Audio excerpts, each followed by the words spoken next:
Baik, kita kembali lagi dengan mata kuliah Sistem Distribusi. Hari ini kita akan membahas tentang aliran daya. Jadi saat kita menggunakan sistem distribusi, gitu ya, sistem distribusi, maka kita akan punya yang namanya single line, gitu ya, mulai dari GI atau trafo, gitu ya, terus kemudian ke CB di sini, terus kemudian ke bus, terus kemudian ke beban, gitu.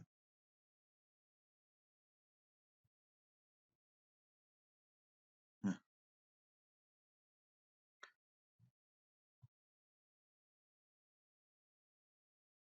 aliran daya, gitu ya, aliran daya. Di sini kita adalah ingin melihat berapa daya yang mengalir, gitu ya, daya yang mengalir dari GI ataupun dari trafo, gitu ya, atau dari pembangkit menuju ke beban, gitu. Sehingga kita akan bahas aliran daya pada sistem distribusi.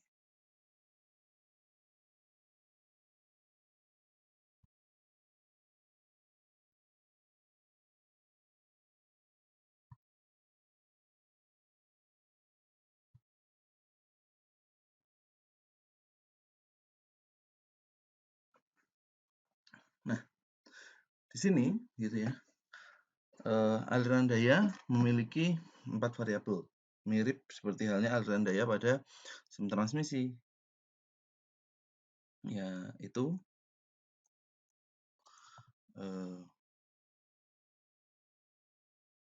yang pertama adalah P, yaitu adalah daya aktif,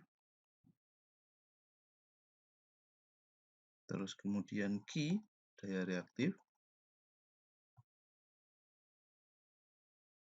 tentu saja nilai S bisa didapatkan dari P dan Q, terus kemudian parameter selanjutnya yaitu adalah besar tegangan, magnitudenya, ya. Kemudian yang selanjutnya adalah sudut fasa.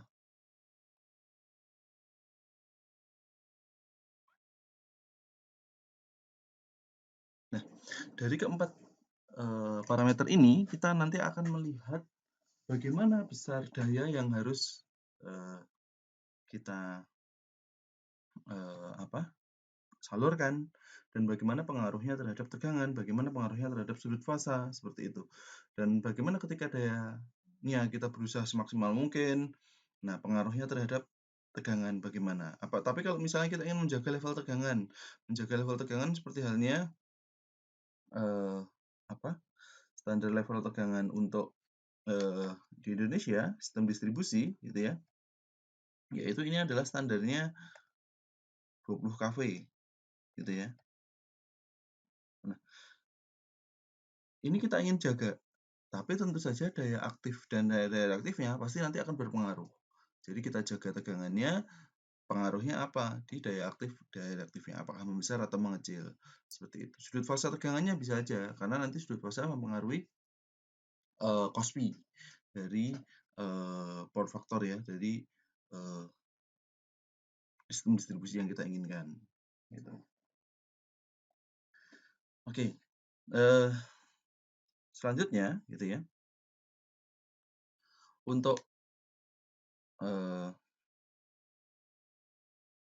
aliran daya, gitu ya, apabila kita ingin mengetahui supaya aliran daya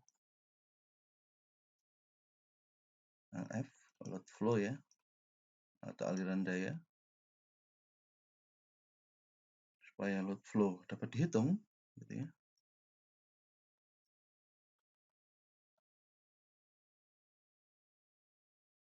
Dua variabelnya harus diketahui. Dua variabel harus diketahui.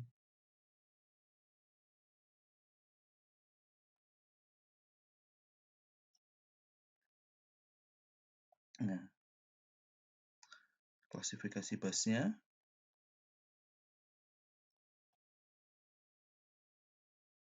yang pertama adalah bus beban.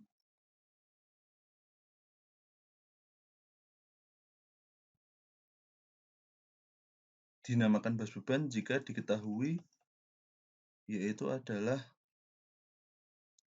P dan Q.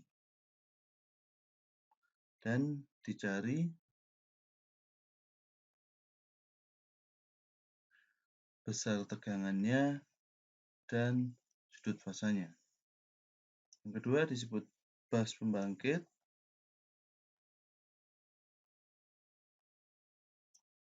Atau GI bisa juga ya. Gitu. Jika diketahui P dan V, dicari Q dan sudut fasa. Kita tidak harus mencari keduanya, tapi dengan dua parameter kita bisa mencari satu parameter, gitu ya syaratnya. Jadi untuk mencari misal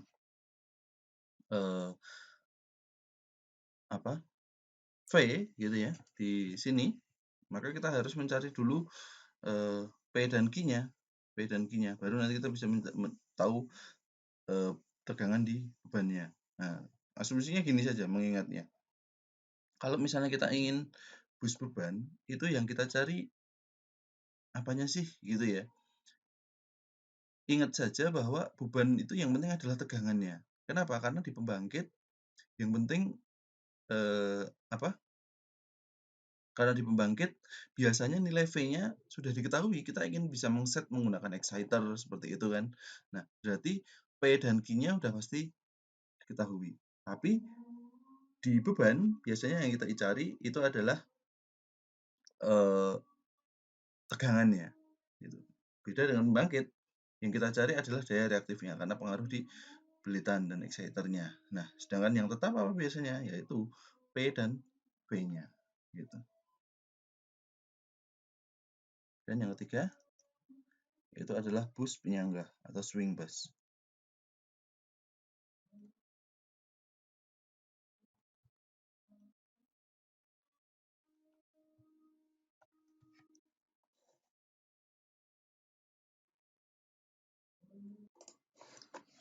Pada bus swing ini diketahuinya itu adalah tegangan dan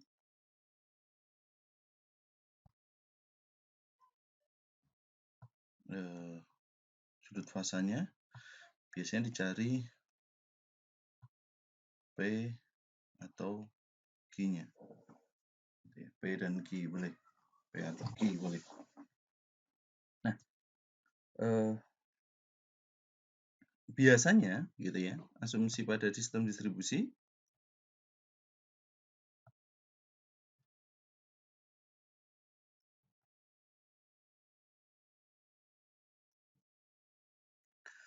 bus beban itu dimudahkan asumsinya. Artinya kita biasanya mengasumsikan bahwa pada sistem distribusi itu memiliki beban yang tidak jauh berbeda gitu ya, tidak jauh berbeda. Jadi rata-rata beban rumah tangga, terus kemudian beberapa beban industri seperti itu, tapi lossesnya besar. Nah, pengaruhnya di situ, lossesnya besar. Nah, nanti akan kita melihat bagaimana karakteristik perbedaan antara load flow pada sistem transmisi dan sistem distribusi, gitu kan. Nah, bentuk bus pada sistem distribusi, gitu ya, biasanya bentuknya radial, gitu.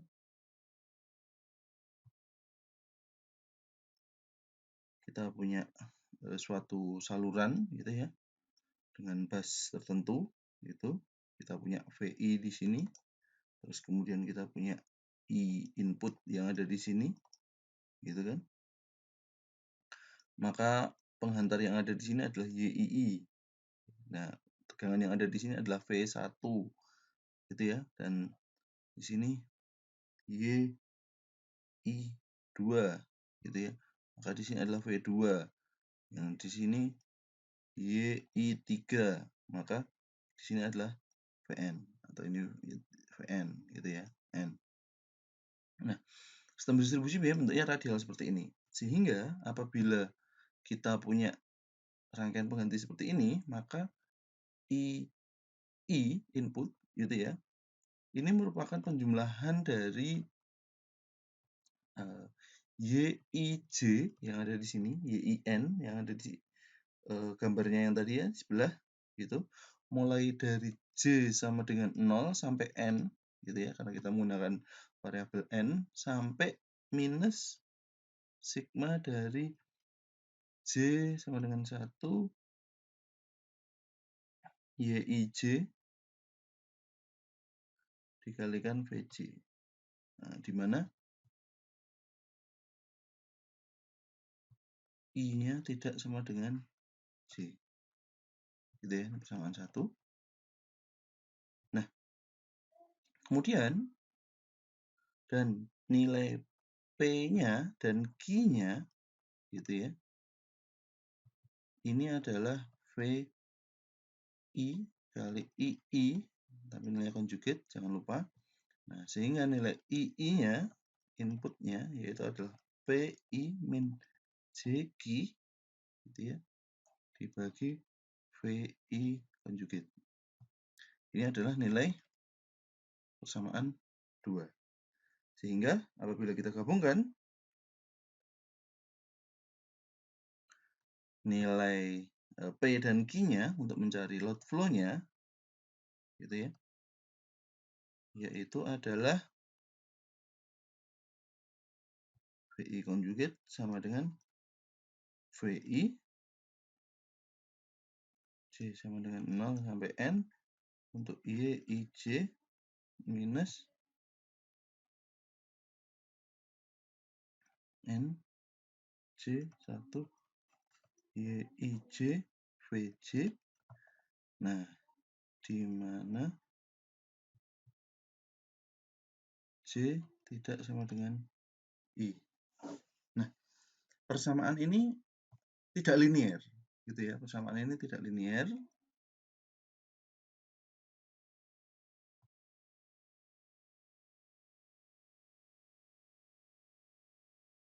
Sehingga gitu ya, perlu dilakukan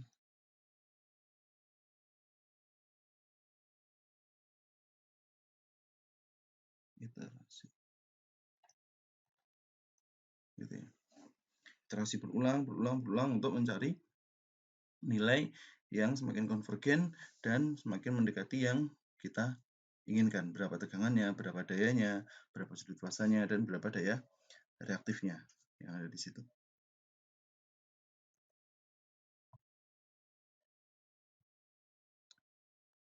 Nah, ada beberapa perbedaan yang membedakan antara sistem distribusi dan sistem transmisi gitu ya.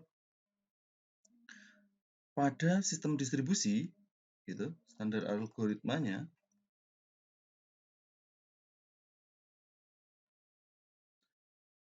dapat digunakan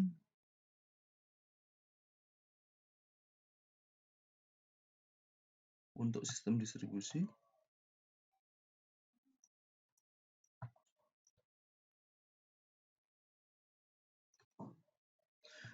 biasanya didesain satu sistemnya radial gitu ya, sistemnya radial bukan interkoneksi gitu kan.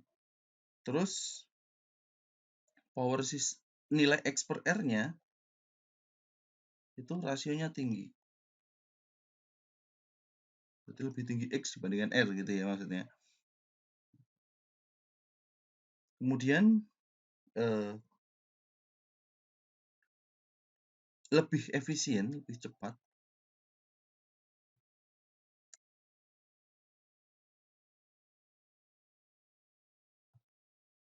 digunakan perhitungannya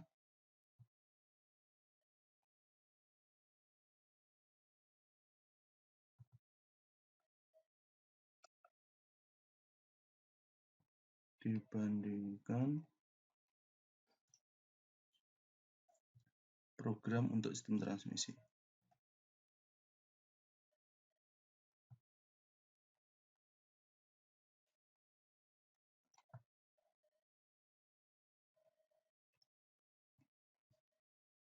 Biasanya di transmisi ini ada Newton Raphson, Gauss Seidel, ada fast decouple, gitu ya. Ini lebih cepat digunakan untuk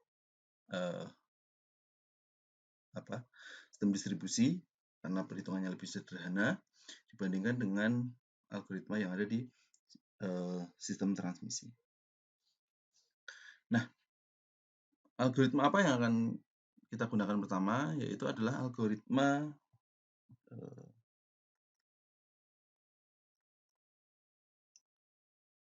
backward forward sweep.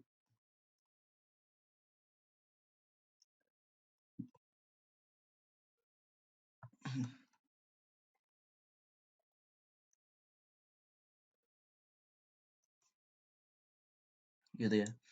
Nah, di sini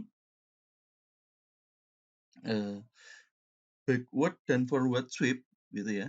Kita lihat model radialnya terlebih dahulu gitu ya. Sama seperti halnya di sini kita punya sumber gitu ya dengan nilai VS yang ada di sini gitu ya. Itu sudut 0 gitu ya karena dia sumber gitu. Terus kemudian ini adalah I 12 dari titik 1 ke titik 2, yang ini adalah I23 dari titik 2 ke titik 3. Nah, di sini kita punya beban. Kita punya beban dengan model yaitu adalah P load 2 ditambah J Q load 2. Sedangkan di sini adalah P load 3 ditambah J Q load 3. Gitu kan. Nah, model yang ada di sini gitu ya, model yang ada di sini kita sebetulnya mau ngapain sih gitu ya algoritma ini. Nah, yang pertama yang tujuan kita itu adalah kita menghitung dari beban terlebih dahulu gitu ya, mundur gitu ya, mundur. Ini untuk mengetahui hubungan dari diketahui apanya dulu, misal bebannya biasanya beban terlebih dahulu kan, P dan Q-nya. Nah, nanti baru kita akan cari standarnya V dan sudut fasanya. Baru nanti kita akan forward, gitu ya. Forward gitu ya. Untuk mengetahui, sudah diketahui ini kan di pembangkitnya kan. Dari sini kan pembangkit. Di sebelah sini pembangkit menuju ke arah beban, diketahui P dan V-nya, baru nanti kita akan konfirmasi nilai Q dan sudut fasanya yang ada di situ. Nah, tujuan selain mengetahui nilai yang ada di sini, gitu ya. Nah, kita akan melihat yang lebih penting yaitu dayanya itu apa sih? Losses. Gitu ya. Losses. Karena nanti ketika V1 diketahui, terus kemudian nilai V2-nya yang nanti akan kita cari, nah ini nanti ada pengurangan. Pengurangan. Dayanya berkurang. Dayanya disalurkan, dia dikirim berapa, tapi diterima berapa. Nah,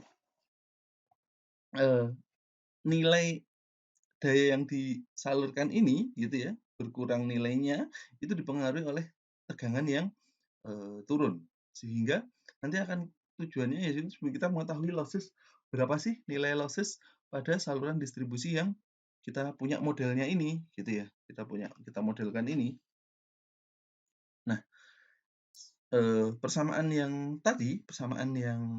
iteratif tadi bisa kita masukkan ke dalam model yang ada di sini, gitu ya. Nah, dari model ini, gitu ya, kita asumsikan bahwa asumsikan bahwa nilai V2 gitu ya, ini sama dengan VS sudut 0 rata-ratanya. Nah, kemudian nilai I2-nya gitu ya, asumsi awal ya maksudnya. Ya, kita belum tahu berapa nilai analisisnya gitu kan.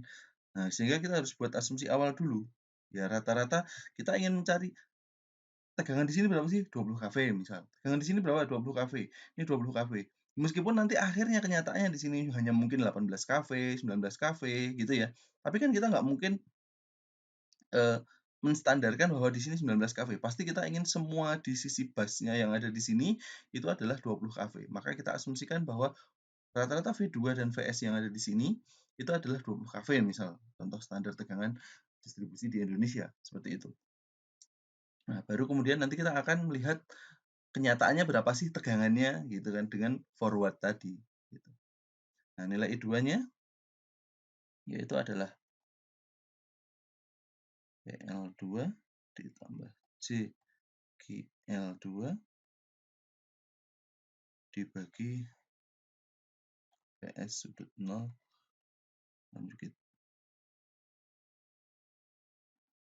Gitu ya.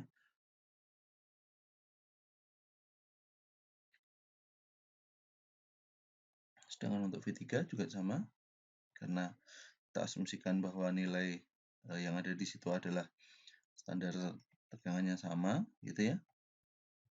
Maka I3-nya yaitu adalah PL3 ditambah JGL3 dibagi VS sudut 0. Nilainya juga sama, konjugit.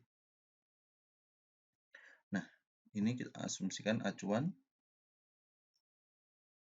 yaitu VS sudut 0 di sisi beban, maaf di sisi pembangkit atau GI gitu ya. Nah, di sini nilai I yang menjadi perhitungan acuan forward dan backward kita harus juga modelkan, yaitu I23 yaitu sama dengan I3. Nah, I3 ini adalah I yang masuk ke dalam beban nomor 3, bus 3 gitu ya, bus 3.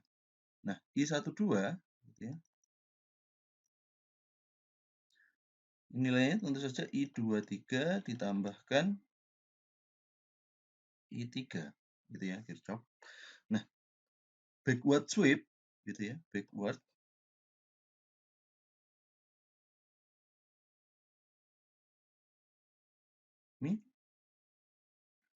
ini akan menghitung mundur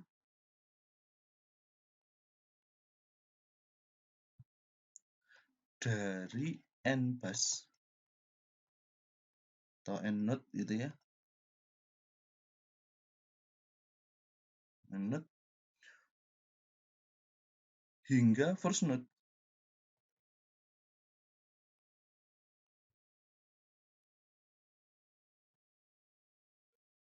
Yang menjadi acuan kita mana gitu ya, atau source gitu. Nah, untuk nilai forwardnya gitu ya, V2-nya itu kita akan menghitung acuannya tegangan 0 min Z12 I12 dan V3-nya yaitu adalah V2 dikurangi Z23 I23. Nah, ini adalah forward sweep-nya.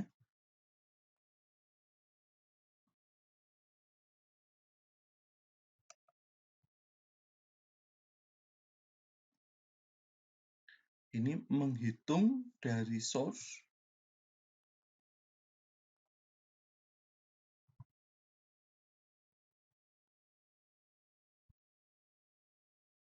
maju hingga beban 7. Terserah kita mau sampai mana, gitu ya, apakah sampai ujung atau sampai nilai titik tertentu. Sehingga terdapat iterasi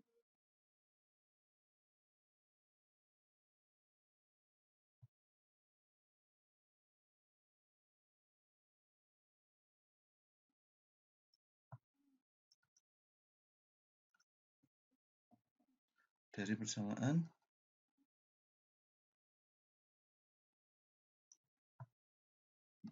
I dan V tersebut. Nah, iterasi pertama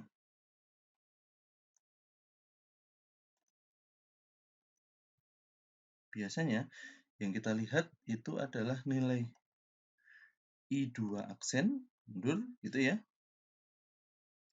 Terus kemudian I2 aksennya kita cari, yaitu adalah PL2 ditambah JQL2 conjugate dibagi VS, nilai sudut yang ada di source. I3 aksen PL3 ditambah JQL3 dibagi VS sudut 0. Nah, selanjutnya yaitu adalah nilai I-nya. Gitu ya. I23 aksen yang kita cari yang baru. Aksen itu artinya baru gitu ya. Ini sama dengan I3 aksen karena I23 aslinya mungkin sudah berubah. Nah, ini I23 aksen itu nilai yang barunya. Nah, I12 aksen sama dengan I23 aksen ditambah I2 aksen. Nah, tentu saja kita harus melihat mundurnya itu dan majunya. Kadang kalau misalnya ada 3 cabang gitu, maka I-nya nanti akan berbeda persamaannya. Nah, gitu ya. Tapi kalau untuk P-nya gitu ya, P-nya, nah nanti kita akan melihat hanya di satu titik, pasti biasanya hampir mirip-mirip. I2 aksennya, nilai PL, QL-nya biasanya mirip-mirip. Tapi kalau cabangnya 3, gitu ya, cabangnya 3, maka I23 sama dengan I3. I12 aksen, I23 tambah I2, nah itu pasti nanti akan berubah nilainya. Karena dia cabangnya misal 3. Gitu ya. Kemudian nilai V rata-rata untuk 2 aksen, gitu ya, V yang barunya, yaitu adalah VS sudut 0 dikurangi Z12 dikali I12 aksen. V3 aksen, yaitu nilainya adalah nilai V2 aksen yang ada di sini. Nah, ini nanti akan dimasukkan. Nilai V2 aksennya ini dimasukkan ke sini, V2 aksen dikurangi Z23, gitu ya. Z23 I23 aksen. I12 aksen ambilnya dari sini. I3-nya ambilnya dari sini. Jadi ini dulu harus diselesaikan, I2 aksen. Nemu, nanti I2 aksen dimasukkan ke sini. I3 aksennya dimasukkan ke sini. Nah, I23 aksen yang ada di sini, I23 aksen yang ada di sini nanti diperlukan untuk nilai V3 aksennya. Baru nanti kita akan seakan-akan ini melihat beban, terus ini mundur, mundur, yang ini maju, gitu. Makanya namanya backward, forward yang di sebelah kanan, gitu ya.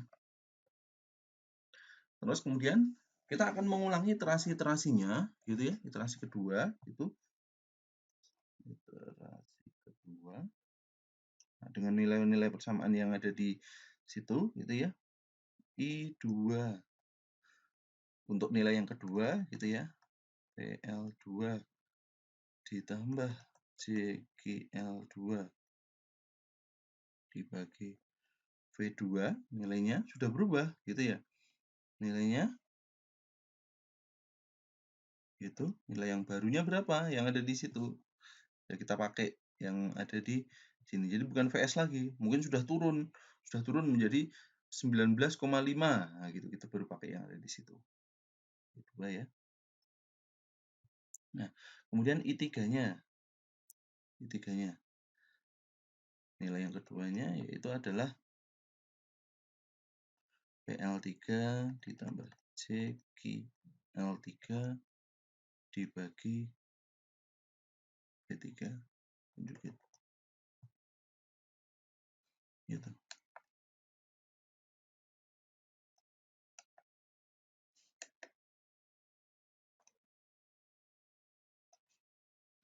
Kemudian nilai I23-nya juga sama, yaitu nilainya sama dengan I3, tapi nilainya yang kedua, gitu ya. Sedangkan I12 yang kedua, I23 yang kedua ditambah I2 yang kedua. Baru kemudian kita forward, gitu ya. V2 yang kedua nilainya adalah V source, kita masih tetap pakai V source-nya.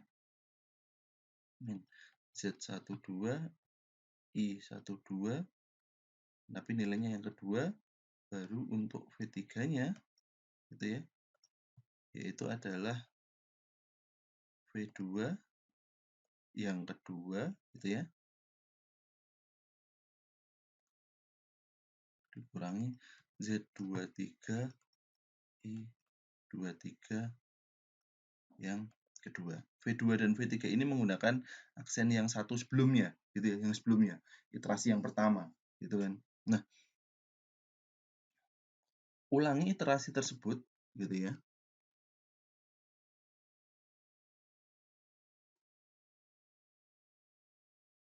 Ulangi iterasi tersebut hingga kita punya nilai yang konvergen. Ulangi iterasi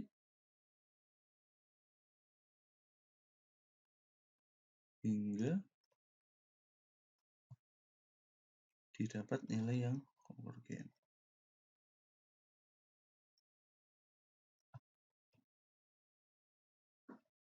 Misal ketelitian kita yang kita inginkan 0,01. Nah, kalau sudah tidak berubah dua angka di belakang koma, gitu ya, maka sudah selesai, gitu. Selanjutnya, misal nilai tegangan yang pertama 19,53, selanjutnya 19,54, gitu ya. Nah, maka itu artinya sudah konvergen dengan error 0,01. Nah, nilai konvergen ini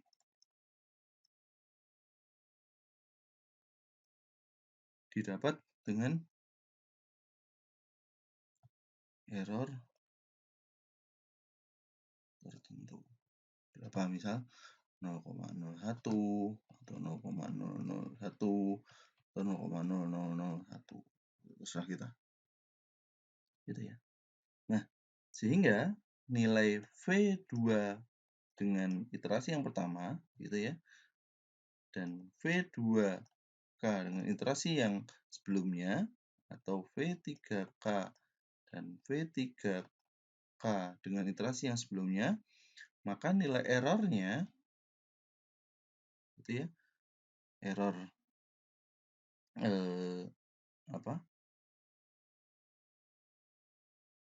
nilai iterasi yang kedua, gitu ya, itu adalah V2K dikurangi V2K-1. Sedangkan untuk error di 3K yaitu adalah V3K dikurangi V3K-1. Nah, dengan nilai error max, gitu ya, yaitu adalah error 2K dan error 3K. Mana yang lebih besar, gitu ya. Jadi kalau misalnya E2, V2-nya sudah didapat, E3-nya belum, ya harus ditambahkan lagi sampai E3-nya punya error yang sama. Sehingga nilai Emax-nya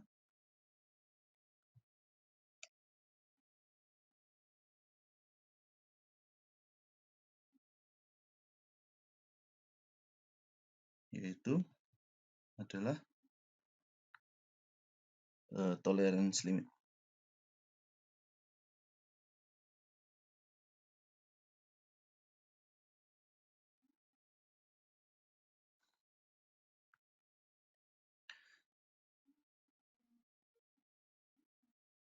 Baik, seperti itu penjelasan untuk